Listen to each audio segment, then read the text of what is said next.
तो आज बाबा की 4 फरवरी 1975 की अव्यक्त हम पढ़ेंगे। इस वाणी में बाबा ने विशेष रूप से धारणा इस विषय पर फोकस किया है कि हम सभी बाबा की रोज ज्ञान रत्न सुनते हैं, लेकिन जब तक वह धारण नहीं होते हैं तब तक वह रत्न मोती नहीं बनते हैं। और किस प्रकार हमें, जो बाबा ने कई सारे उदाहरण दिए इसमें, जैसे चात्रक का उदाहरण दिया है, मोती का उदाहरण दिया है। तो वो उदाहरण देकर बाबा बताते हैं कि जितना आप समाते जाओगे उतना हमारा पद्मों का जमा होगा। और साथ ही साथ बाबा ने हमें कई चीजें चेक करने बोली है। कि अपने तीसरे नेत्र द्वारा चेक करो कि ऐसी झलक को हर समय हम देख पाते हैं। दूसरी चीज बाबा ने बताया कि चेकिंग में हमारी स्थिति, हमारी कमाई और गवाई अभी अभी होती है या हर समय एक रस स्थिति रहती है, वो चेक करने कहा है। साथ साथ बाबा ने खातों की बात की है कि पुराने खाते हमें चुकतू करने हैं, ये तो सब हम जानते हैं, लेकिन अगर रह जाता है तो वही दिल खाती रहेगी। फिर बाबा ने कर्जदार का उदाहरण दिया है कि कर्जदार कैसे बार बार सताते हैं अगर हम टाइम पर पेमेंट नहीं करते हैं। तो उसी प्रकार अगर कुछ रह जाता है तो बार बार हमें वह खाता रहेगा। और फिर बाबा ने लास्ट में काफी इम्पोर्टेंट बताया कि अगर हमें सर्वशक्तिमान बनना है तो बहुत इम्पोर्टेंट है नॉलेजफुल और पावरफुल दोनों का बैलेंस रखना है। तो इस प्रकार बाबा की छोटी वाणी है लेकिन काफी पावरफुल है। तो हम सभी एकाग्र होते हैं और मुरली पढ़ना शुरू करते हैं।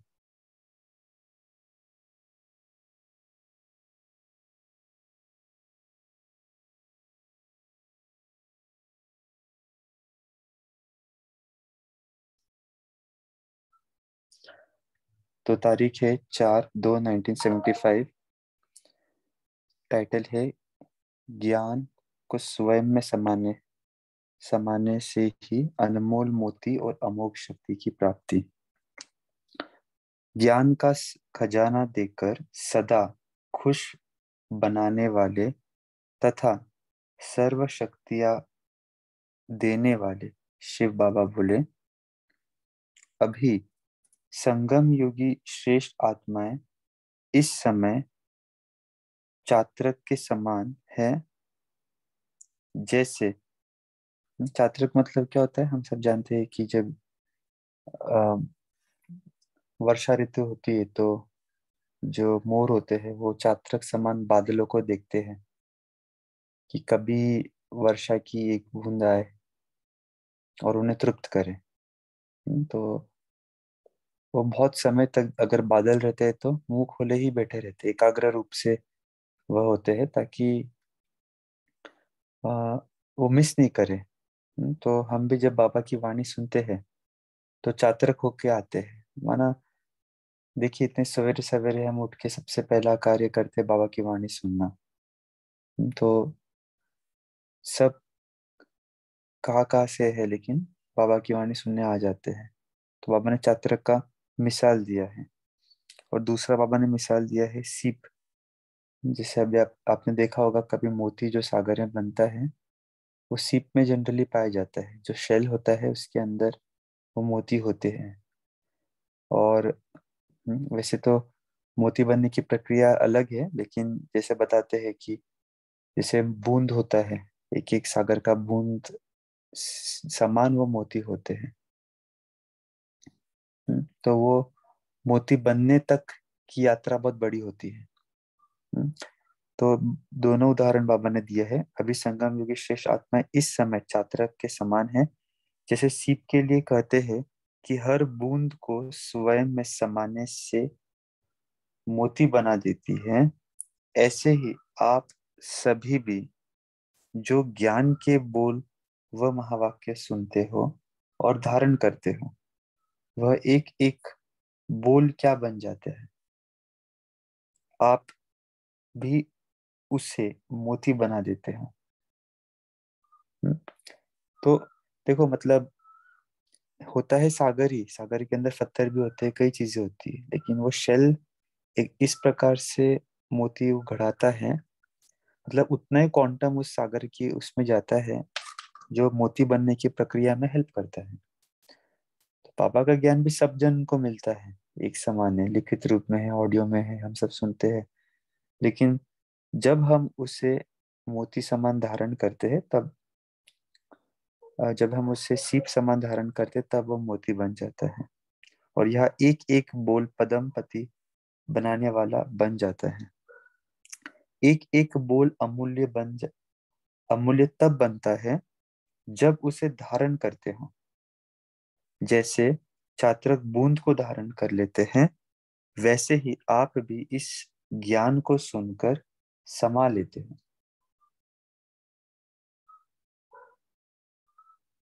समाने का प्रत्यक्ष स्वरूप क्या दिखाई।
ओम शांति।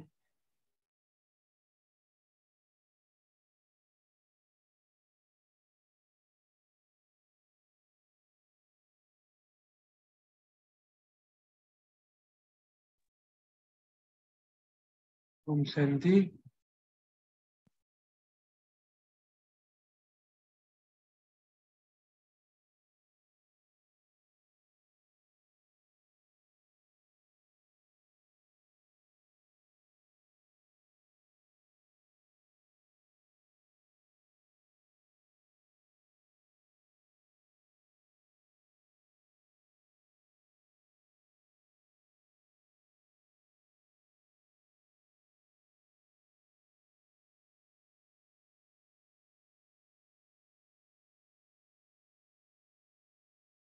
कनेक्टिविटी इशू है, चलो बाबा को याद करते हैं।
ओम शांति।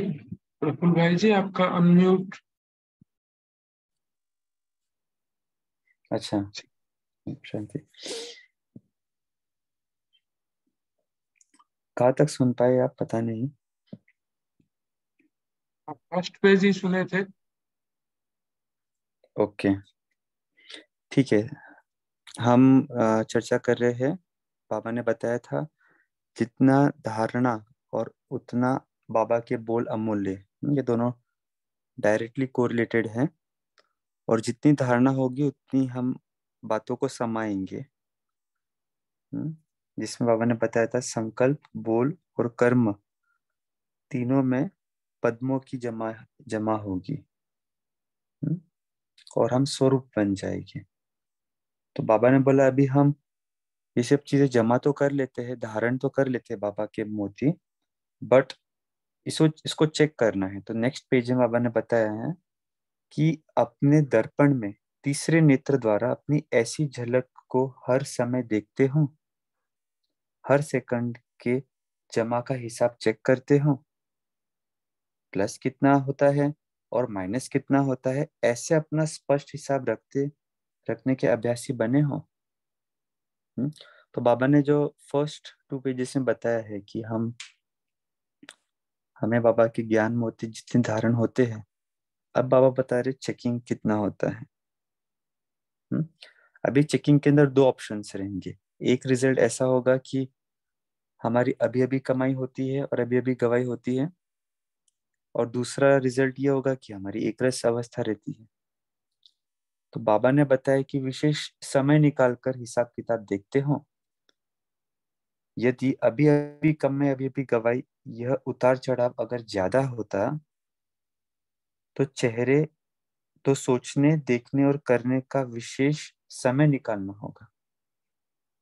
विशेष समय निकालकर हमें यह चेकिंग करनी होगी। और अगर एक रस कमाई है, जमा ही होता जाता है, बार बार नुकसान की कोई बात नहीं है, अर्थात खाता क्लियर या स्पष्ट है, तो जिस समय भी चाहे 1 सेकंड में हिसाब निकाल सकते हैं। क्या रिजल्ट देखते हैं?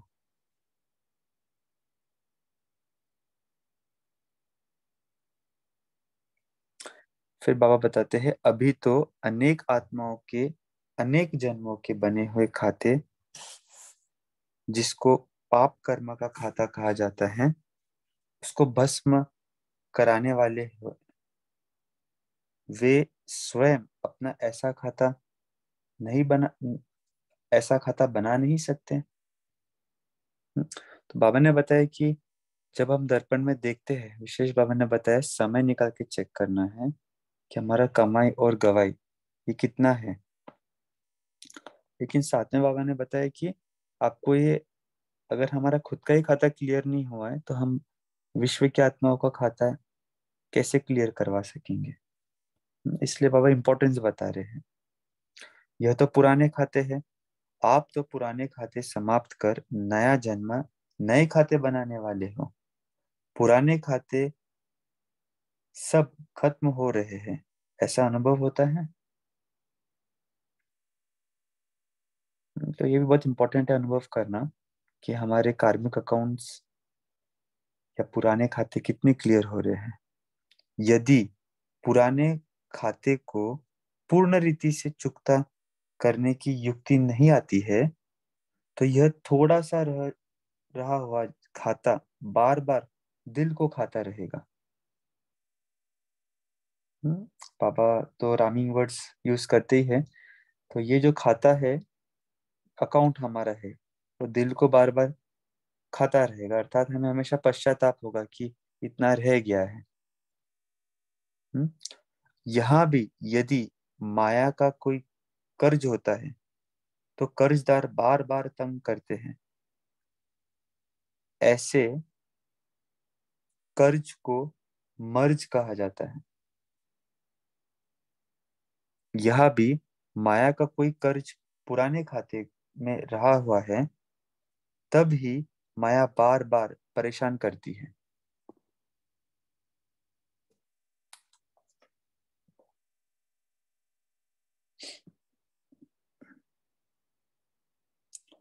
क्या बोल रहे बाबा कि अगर हमारा पुराना खाता रह जाता है तो माया बार बार हमें परेशान करेंगी। एक सेकंड, स्क्रीन रुक गया है शायद।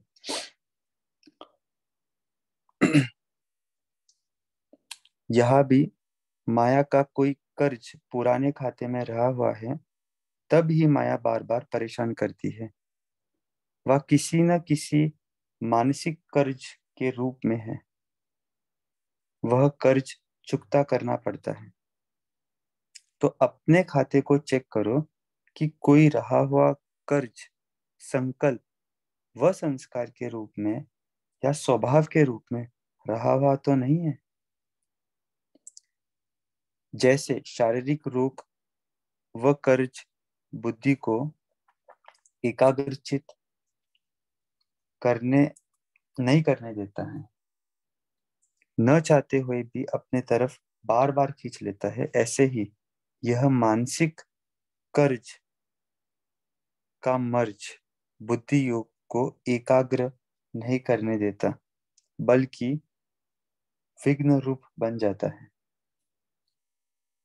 तो बाबा एक ही एक चीज अलग अलग एग्जाम्पल देके बता रहे हैं। पहले बाबा ने खाता का एग्जाम्पल दिया, फिर बाबा ने कर्जदार का एग्जाम्पल दिया, फिर शारीरिक रोग हमें कैसे बार बार सताता है।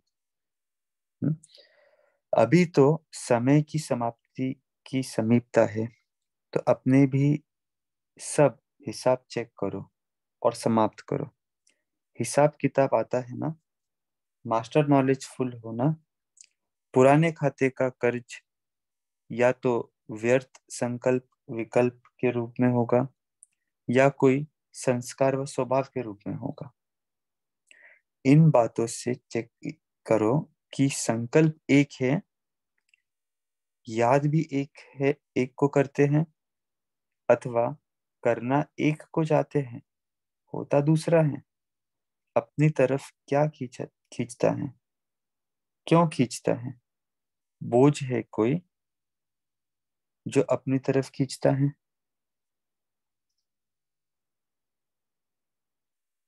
हल्की चीज कभी भी नीचे नहीं आएगी, वह चढ़ती कला में ही होगी।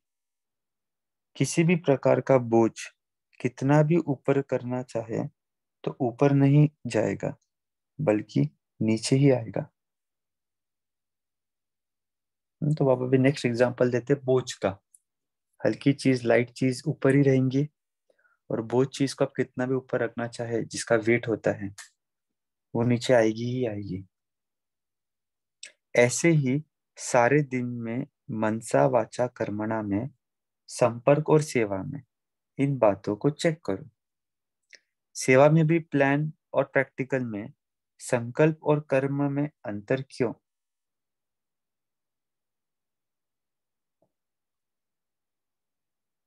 तो ये भी चेक करना है कि सेवा के अंदर संकल्प और प्रैक्टिकल, जो सोचते हैं और जो करते हैं, दोनों में हमारा कितना डिफरेंस होता है। उस अंतर का कारण सोचेंगे तो स्पष्ट दिखाई देगा कि कोई ना कोई कमी होने के कारण प्लान और प्रैक्टिकल में अंतर होता है। सर्व शक्तियों में से किसी विशेष शक्ति की कमी है। हम्म, तो ये एक चीज आइडेंटिफाई करना है। हम जब भी चेकिंग करेंगे हम अपनी, अगर प्लान और प्रैक्टिकल में अंतर होता है, कोई भी चीज हो सकती है, भले स्थूल चीज हो सकती है। हमने सोचा है आज इतना टास्क करना है, इतना काम करना है, लेकिन हम उसमें से दो तीन चीज नहीं कर पाए, तो एक कोई शक्ति की कमी है हमारे अंदर। चाहे वो आलस से बिलापन हो सकता है, चाहे जो भी है, मतलब वो हमें चेक करना है। जैसे योद्धा मैदान में सर्वशस्त्रधारी नहीं बन जाते हैं, तो समय पर किसी साधारण शस्त्र की भी आवश्यकता पड़ जाती है। तो उन्हें साधारण शस्त्र की कमी भी बहुत नुकसान कर देती है। यहाँ भी सर्व शक्तियों का समूह चाहिए, अर्थात सर्व शस्त्रधारी चाहिए। तो बाबा ने बहुत अच्छा उदाहरण दिया वॉरियर्स का। यदि हम मैदान में जाते हैं युद्ध करने, तो वहां पर कभी तलवार, कभी भाला, कभी हमें तलवार, तो इस सब चीजों की आवश्यकता होती है। इस तलवार में भी बड़ी तलवार, कटार, अगर एक आध चीज की भी कमी हो गई और समय पर यूज करने की आवश्यकता पड़ गई तो प्रॉब्लम हो सकती है। तो उसी प्रकार हम जब मैदान में जाते हैं, हमारा मैदान होता है कर्म क्षेत्र। और अभी हम सब क्या करते हैं, जब मुरली पढ़ते हैं या जब भी योग करते हैं, उसके लिए प्लानिंग करते हैं। तो कोई एक शस्त्र की कमी रह जाती है क्या, वो हमें चेक करना है। अपनी बुद्धि में, अपनी बुद्धि से भले ही जज करते हो कि यह तो साधारण बात है, यह कभी भी समय पर बड़ा धोखा देती है, इसलिए टाइटल ही है मास्टर सर्वशक्तिवान। बाप सर्वशक्तिवान और बच्चे मास्टर सर्वशक्तिवान नहीं। विजय का अर्थ ही है सर्वशस्त्रधारी। चेकिंग के साथ चेंज क्यों नहीं कर पाते हो? चेंज तब होंगे जब सर्व शक्तियां स्वयं में समाई होंगी, अर्थात नॉलेजफुल के साथ साथ पावरफुल, दोनों का बैलेंस चाहिए। तो बाबा भी लास्ट पार्ट आ रहे इस मुरली में, जहां पर बाबा ने बता रहे कि चेक और चेंज, चेक द्वारा चेंज तभी होगा।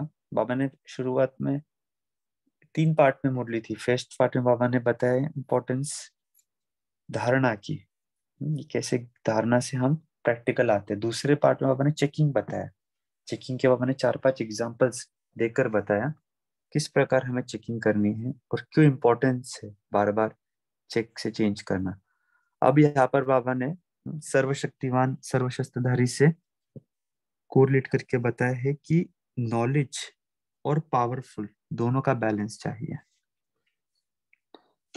अगर नॉलेज फुल 75% और पावरफुल में 3-4 मार्क्स भी कम है, तो भी बैलेंस बराबर चाहिए।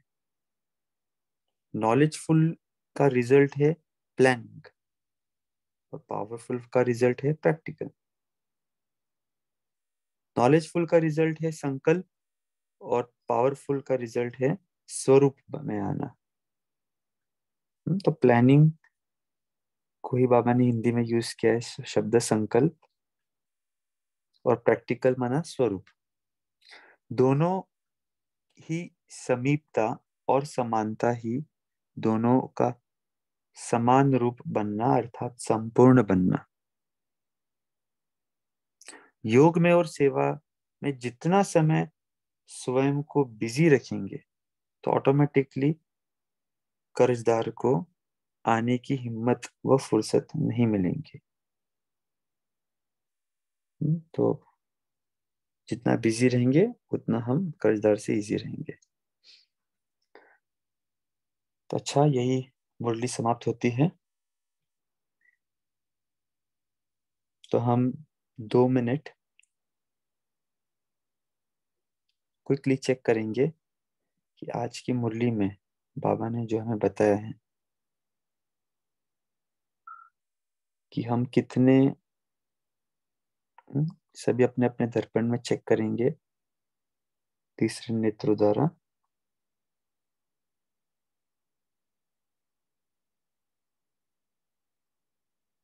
कि हमारी जमाई और कमाई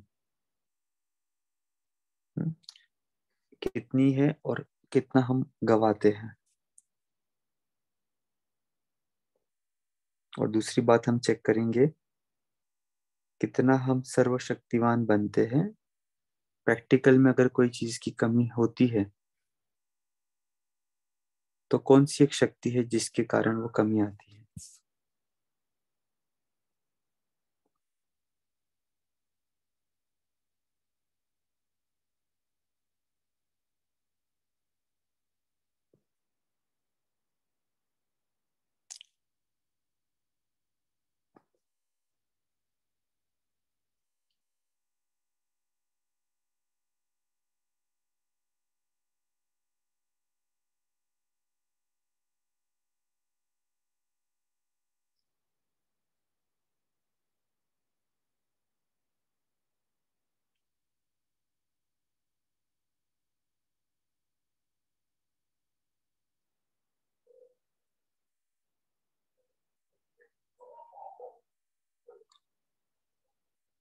ठीक है, अभी सभी आज के मूल्य से जो आपने धारण किया वो शेयर करना शुरू कर।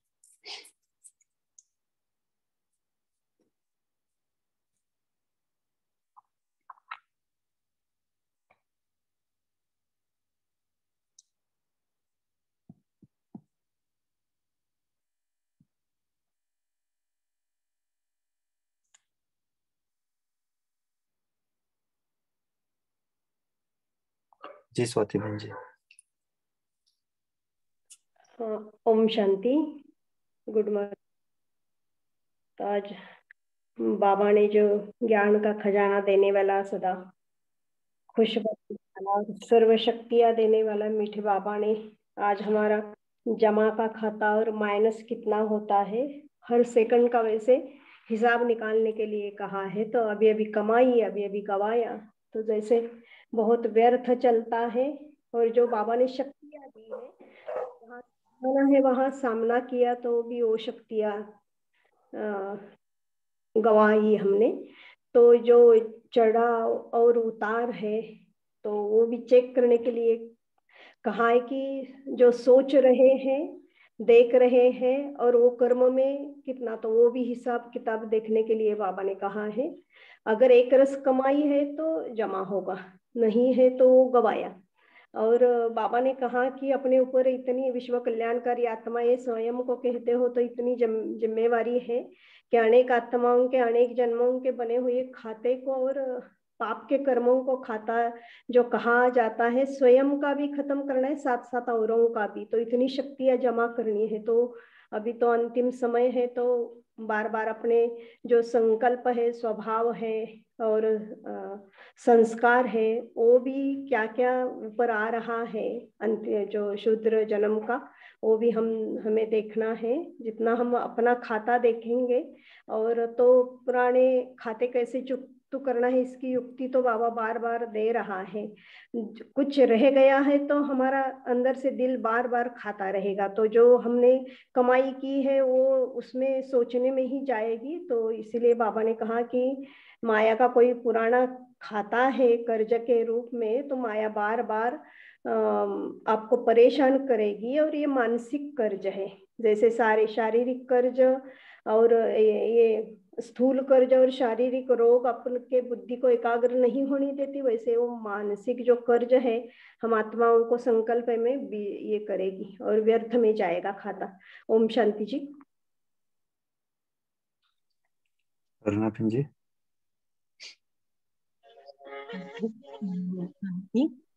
जहाँ बाबा ने आज ये उदाहरण दिया है चातक पक्ष का, तो चातक पक्ष जैसा बूंद गिरा नहीं देता है, ऐसा ही समा देते हैं। ऐसा ही बाबा का जो ज्ञान है, जो ज्ञान मोती है, ऐसे ऊपर ऊपर से आत्मा में समा देना चाहिए। ऐसे बाबा ने कहा है कि जब गिरा नहीं देते तो धारणा ऑटोमेटिकली हो जाती। धारणा होने से योगी वृत्ति रहते हैं, योगी बनते हैं। योगी बनने से ही माया का हिसाब किताब किताब चुक्त हो जाता है। बाबा ने बहुत अच्छी तरह से ये चार पक्षी का उदाहरण दिया है, मुझे बहुत अच्छा लगा ये। मैं आत्मा भी ये धारण करूंगी। ओम शांति। एक एक बंद। जी सती बहन जी। ओम शांति भाई। बाबा ने कहा है हल्की चीज ऊपर ऊपर होते हैं और बोझ वाले नीचे। तो बाबा ने कहा है संकल्प और कर्म में अंतर देखो। तो कोई कमी कारण हमारा प्लान जो है वो प्रैक्टिकल नहीं होते। जैसे हम दिन में कोई काम करना चाहते हैं लेकिन पूरा नहीं होते, तो इसमें हमें बाबा ने कहा है चेकिंग करने को। ओम शांति। जी शीतल बहन। ओम शांति भाई जी।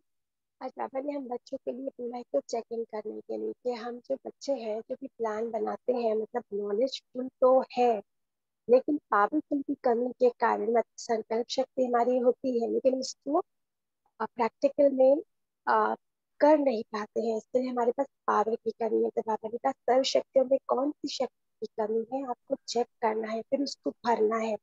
इसके लिए बाबा ने कहा दिन में थोड़ा थोड़ा स्टॉप करके देखो कि जो संकल्प किया उसको पूरा किया है हमने, और घाटा कहाँ हो रहा है, मतलब कि हमने कोई हमारी कोई ऐसी संकल्प में, वाणी में, कर्म में, संबंध में कोई ऐसा गलत कर्म तो नहीं हो रहा है जैसे हम बोझ शुद्ध बन गए, क्योंकि बोझ शुद्ध आत्मा है। जब आत्मा में बोझ होता है तो वो ऊपर उड़ना चाहते हैं तो उड़ नहीं पाते, बार बार नीचे आ जाते हैं। तो इसके लिए हमें अपने हर एक कर्म में, संकल्पों में भी चीज का ध्यान रखना है कि जो भी हम सोच रहे हैं उसे हमें करना है। करने के लिए बाबा से पावर लेनी है और अपनी चेकिंग करते जाना। जैसे साधना बहन जी। ओम शांति। और बाबा ने कहा कि सेवा में जो आप प्लान बनाते हो, प्लान और प्रैक्टिकल में अंतर क्या है। अंतर को देखेंगे तो हमें पता चलेगा कि हमारे में कौन सी विशेष शक्ति की कमी है। क्योंकि अगर शक्ति की कमी होगी और तो फिर वो हमें जैसे मैदान में शस्त्रधारी के एक शस्त्र भी कमी पड़ जाएगी तो बहुत नुकसान होता है। ऐसे ही सर्व शक्तियों में कौन सी शक्ति चाहिए, तो वो सर्व शस्त्र चाहिए। मतलब हमारे अंदर सब सर्व शक्तियां होनी चाहिए। अगर एक शक्ति भी की भी कमी है तो नुकसान हो जाएगा। इसलिए बाबा ने कहा मास्टर सर्वशक्तिवान का टाइटल हमें क्यों मिला है। इसका मतलब कि हर अपने अंदर चेक करना है कि कोई शक्ति की कमी तो नहीं है। विजयी कौन बनेगा, वही बनेगा जो सर्व शस्त्रधारी है, मतलब सर्वशक्तिवान है। तो ये चेक करना है। चेक करेंगे तभी चेंज होंगे, और चेंज होंगे तब सर्व शक्तियां स्वयं में समाई होंगी। मतलब हम नॉलेजफुल और पावरफुल दोनों का बैलेंस चाहिए। आज बहुत अच्छे से बाबा ने नॉलेजफुल को कहा है प्लानिंग बुद्धि, और संकल्प तो हम कर रहे हैं। नॉलेज के हिसाब से हम प्लानिंग भी करते हैं सेवा की और संकल्प भी करते हैं। लेकिन पावरफुल के रिजल्ट क्या है कि हम प्रैक्टिकल स्वरूप बने हैं, और वो प्रैक्टिकल में हम लाए क्या जो हमने प्लान किया, तभी हमें पता चलता है कि दोनों का बैलेंस है। ओम शांति। शांति। वृंदावन। ओम शांति भाई जी।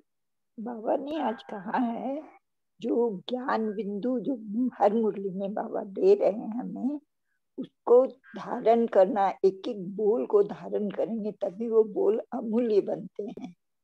तो उसको हमें धारण करना है। तो बाबा आगे बता रहे हैं अपने मन रूपी दर्पण में चेक करो कि हमारे कितने, मतलब यहाँ बाबा ने पुराने खाते का भी उदाहरण दिया है कि हमारे पुराने खाते कितने कितने समाप्त हुए हैं और कितने अभी बाकी है। जैसे बाबा आगे कर्जदार का भी उदाहरण दे रहे हैं। यदि हम कर्ज लेते हैं तो कर्जदार जो होता है बार बार हमें परेशान करता है। मतलब अपना पैसा या कुछ भी हम लेते हैं तो उसको वापस मांगने के लिए हमेशा हमें परेशान करेगा। तो ये कर्ज क्या है, कर्ज एक बीमारी बन जाता, मर्ज बन जाता, जैसे बाबा ने कहा है। यहाँ भी मतलब माया का कोई पुराना खाता हो रहा हुआ होगा तो माया हमें बार बार परेशान करेगी। तो ये भी हमें चेक करना है कि हमारी सदा कमाई होती है या कभी कमाई या कभी गमाई होती है। अगर कभी कमाई और कभी गमाई होती है तो हमारा जमा कुछ भी नहीं होता है। तो इसलिए हमें अपना इतना पुरुषार्थ आगे बढ़ाना है कि हमें हमारी सदा कमाई हो, तभी हमारा, और सदा कमाई होगी तो हमारा खाता क्लियर होगा और हमारा जमा भी होगा और हम भाग्यशाली आत्मा भी बन जाएंगे। ओम शांति। निर्मला बहन जी। ओम शांति।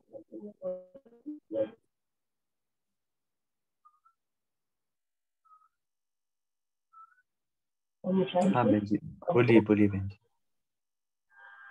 कर्म हम प्रतिदिन कर्म के लिए संकल्प तो बहुत करते हैं, लेकिन प्रैक्टिकल में नहीं जाते हैं। तो इसको मैंने एक इसमें करा है कि जैसे 5 कर्म में संकल्प में आए कि भाई आज ये करो, लेकिन प्रैक्टिकल में 3 ही हुए। तो रिजल्ट क्या आया, 2 का मुझे लॉस हुआ।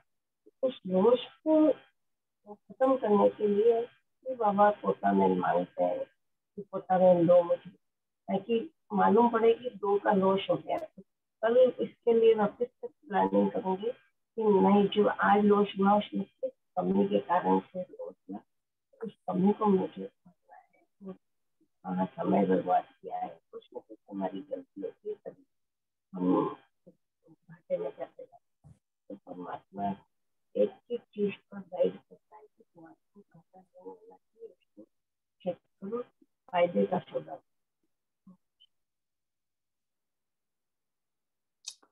जी निर्मला बहन जी, थैंक यू। तो बहुत इम्पोर्टेंट है कि जैसे आपने बताया कि कभी कभी हम चीज कुछ करते हैं, सोचते हैं कि हमारे अंदर ये परिवर्तन लाना है, लेकिन ला नहीं पाते हैं। तो उसके लिए बाबा ने, है ना, कई युक्ति बताई, जिसमें एक युक्ति हमें अच्छी लगी कि हमें बार बार जो चीज हम चेंज नहीं कर पा रहे, बार बार सोचते हैं बट फिर भी गलती हो जाती है, तो समय निकाल कर उसी चीज के ऊपर चेक करना है और बार बार समय देना है हमें, क्योंकि जितनी बार हम समय देंगे उतना हमारे सबकॉन्शियस माइंड पे वो हैमरिंग होगा कि अरे ये चीज मुझे फोकस की आवश्यकता है। जैसे होता है ना, कोई बच्चा किसी चीज में वीक होता है तो हम उसे कहते हैं कि उसी को आप बार बार रिवाइज करो, जितना प्रैक्टिस करेगा उतना वो परफेक्ट होगा। फिर चाहे कोई भी चीज हो, हम भी जब भी कोई ड्राइविंग सीखते तो जितनी गाड़ी चलाएंगे उतना हमारा कॉन्फिडेंस बढ़ता है, लेकिन वो चलाने के लिए समय देना पड़ेगा। तो एक अच्छा समय अगर हम देते हैं, और उसमें बाबा ने फिर बताया कि हर शक्ति हम चेक करें कि किस प्रकार हम उन शक्तियों को यूज कर रहे हैं। और ऐसा नहीं हमारी चेकिंग कैजुअल हो कि भाई ठीक है इतना तो चलता है, एक आध बार नहीं किया तो क्या होता है। रिगरस जब भी हम चेकिंग करेंगे समय निकाल कर, तो उसका आउटपुट भी फिर हम देख पाएंगे। दूसरी बात यह है कि समय निकाल के भले हम चेकिंग करते हैं, लेकिन उसी चीज पर 7 दिन, 14 दिन, 21 दिन एक ही अभ्यास को हम बार बार जब रिपीट करेंगे चेकिंग का, एक ही कर्म को हम बार बार रिवाइज करेंगे, तो वो हमारा संस्कार बन जाएगा और इतना अच्छा संस्कार बनेगा कि फिर वो हम न चाहते हुए भी वो नहीं छूटेगा। होता क्या है, कभी कभी थोड़ा सा पेशेंस की कमी हो जाती है। हम मुरली सुनकर एक बार चार्ज हो जाते हैं, चेकिंग कर भी लेते हैं, हमें पता भी होता है ये चेंज करना है, बट फिर वो अलबेलेपन के कारण छूट जाता है कभी कभी। तो वो भी ना हो, इसके लिए इम्पोर्टेंट है कि हम उसी अभ्यास को रिपीट करें। तो अभी सभी आगे हैं, तो हम पोल करते हैं सभी।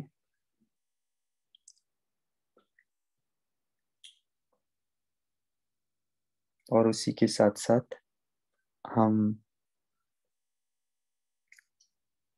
तो ये भी जो हम कर रहे हैं सारे दिन स्वयं को लाइट एक कार में कितनी देर अनुभव किया, ये भी एक प्रकार से जितना हमारा अभ्यास होगा उतना हमारा वो स्थिति और परफेक्शन की ओर जाएंगे। तो जिस भी कैटेगरी में आप कर रहे हो, मान लीजिए फर्स्ट कैटेगरी के अंदर है तो हम कोशिश करें सेकंड में आए, नहीं करे तो कम से कम 1 से 4 बार करें। अगर वहां पर है तो हम 5 से 9 बार करें या 10 बार करें। तो जितना हमारा ये अवेयरनेस रहेगा उतना हम फिर उसको नेचुरल ला पाएंगे। तो ठीक है, अभी हम 3 मिनट बाबा की याद में बैठते हैं। सभी एकाग्र होंगे।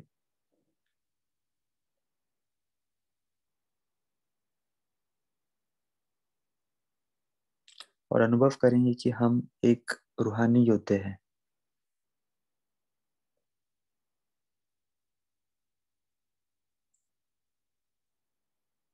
सर्व शक्तियां हमारे सामने हैं, हमारे साथ हैं। बाबा हमें आज के कर्म क्षेत्र पे यूज आने वाली सारी चीजें प्रदान कर रहे हैं। जैसे कोई योद्धा बुलेट प्रूफ जैकेट, हेलमेट, अपने साथ गन, सारी चीजें रखते हैं, ताकि जब वह एलओसी पे जाता है, बॉर्डर पे जाता है, तो कोई चीज की कमी न हो। वैसे ही हम रूहानी योद्धे हर प्रकार का ज्ञान, गुण, शक्ति की मोती हमारे अंदर समाएंगे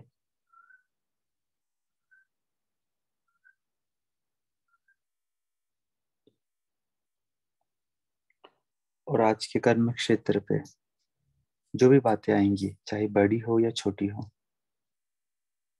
हम उसका डटकर सामना करेंगे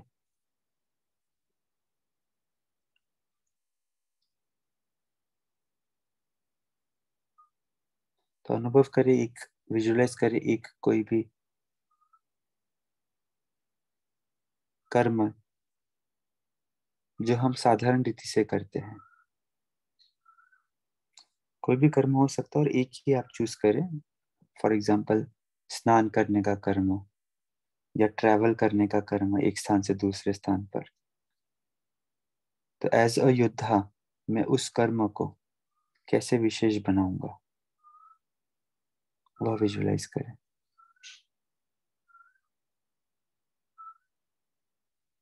और उस कर्म में हमारा प्लानिंग और प्रैक्टिकल एक समान होगा आज।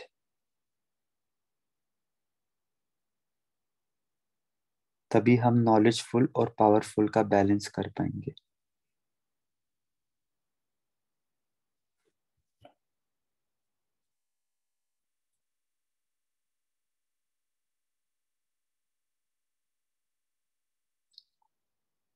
सेकंड में चले वतन में ब्रह्म बाबा के सामने,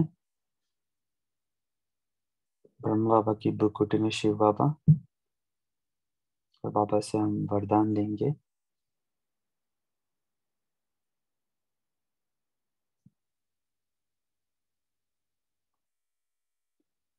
और पुनः हम आते हैं अपने बुकुटी तख्त पर। द ग्रेट वॉरियर तैयार है आज की युद्ध भूमि में, जहां पर हम केवल युद्ध नहीं लेकिन एंजॉयफुल कराएंगे, एंजॉय करेंगे हमारा हर कर्म, हर संकल्प, लेकिन साथ साथ माया के वार ना हो उसके लिए सतर्क भी रहेंगे, जैसे कोई योद्धा सतर्क रहता है। ओम शांति। Thank you everyone, have a nice day. Thank you Prafull भाई जी, थैंक यू सबका। कल मिलते हैं फिर। ओम शांति। ओम शांति। ओम ओम शांति। शांति। ओम शांति। हैव अ गुड डे बाबा। ओम शांति। Thank you everyone. Have a good day. Morning.